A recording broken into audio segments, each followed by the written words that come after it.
As the standoff outside a home in North Portland stretches into a fourth day, there are some big developments. The real estate investor who bought the red house on Mississippi is offering to sell the property.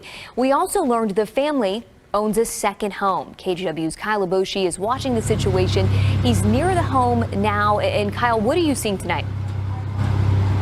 Well, really the big news, which could be a major development, is the real estate investor who owns the red house on Mississippi is offering to sell the property, telling KGW, quote, "We're very much open to listen to proposals that can de-escalate and prevent violence that would benefit the neighborhood and community."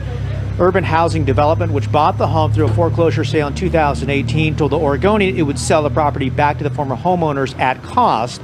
An online crowdfunding effort has already raised more than $290,000, far surpassing its goal.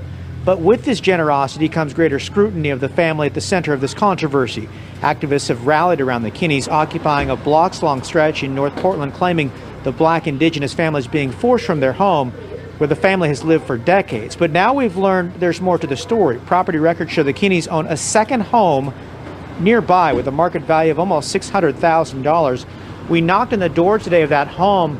Nobody answered. We also tried to get comment through an email. The Kinney family said they'd hoped to speak with us this afternoon, then delayed it to this evening, and now have pushed that interview back till tomorrow.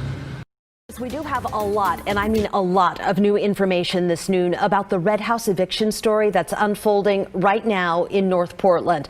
This is where protesters have blocked part of Mississippi Avenue and have set up a camp to prevent a Black and indigenous family from being evicted from their home. We're talking about the Kinney family. So far, they've raised almost $300,000 through a GoFundMe to save their house. But just this morning, we learned the Kinneys also own a second home less than 2 miles away.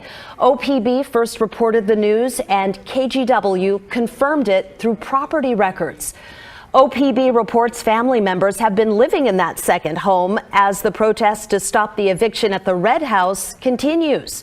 So before this news broke today, the developer who bought the red house at a foreclosure auction back in 2018 said he's open to selling it back to the family. In addition, Mayor Ted Wheeler says he's working to resolve the conflict. It's unclear at this point how this new revelation might change the offer or the negotiations. Like I said, tons to follow here. This is just yet another twist in a very complicated story, which our Maggie Vespa has been following all week long. She joins us now from outside the protests near Mississippi and Skidmore. Maggie. Yeah, Brenda, that's right. And just logistics-wise, I want to tell you that we're a block down from the protest. But you mentioned the mayor and you mentioned the developer who's with Urban Housing Development, LLC. We have reached out to both of those parties to ask if this new revelation about the Kinneys having a second home changes their statements or their input or their take on this situation. We haven't yet heard back. We'll let you know if and when we do.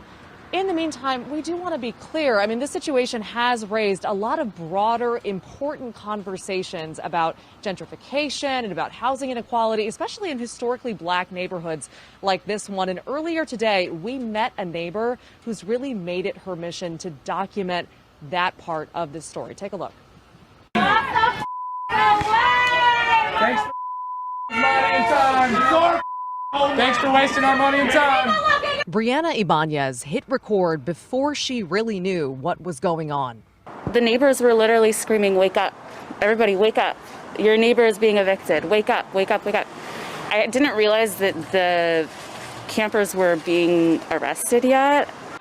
Thanks for wasting about 40 grand of taxpayer money. Ibanez shot this video Tuesday morning. Police had responded to the red house, which sits right next door to her North Portland apartment. These are from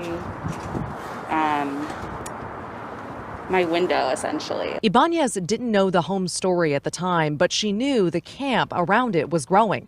So the 27-year-old freelance photographer grabbed her camera. Quit your job!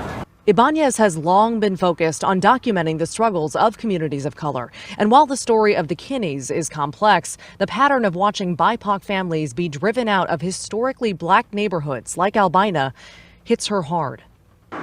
It's definitely happened to other families. It's just being, I think, more documented, you know.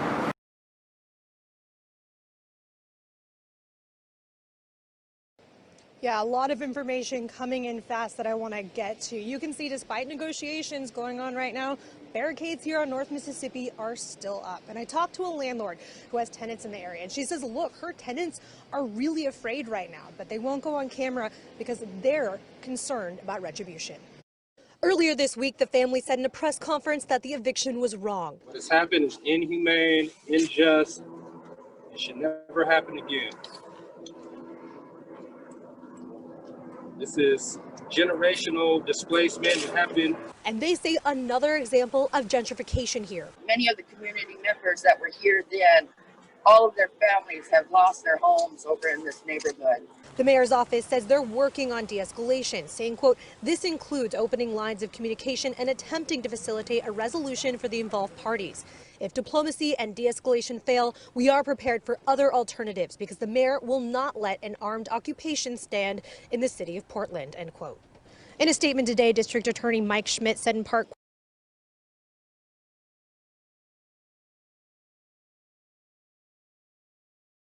We write him a friendly note, shall we? Dear incompetent dumbass. quote, I condemn the violence and intimidation tactics I have learned about from earlier this week. Continued violence, property damage, and harm to our community is inexcusable and will be met with aggressive prosecution. I remain optimistic that the ongoing negotiations will produce mutually beneficial outcomes for the family and current property owner, end quote. The sheriff also spoke out against what's happening, saying, quote, law enforcement and community members have seen individuals at the encampment heavily armed, establishing blockades, producing incendiary devices, constructing spike strips using barbed wire, and stockpiling shields, sticks, and rocks. Portland is now facing an armed occupation in a residential neighborhood, putting a couple dozen homes and businesses in the immediate area in danger and jeopardizing everyone's safety, end quote. Documents obtained by Coin 6 News show the Kinney family own a second home in Portland. We reached out to the organization representing the family. They told me they would be clarifying information in a statement later, but couldn't tell me when that would be.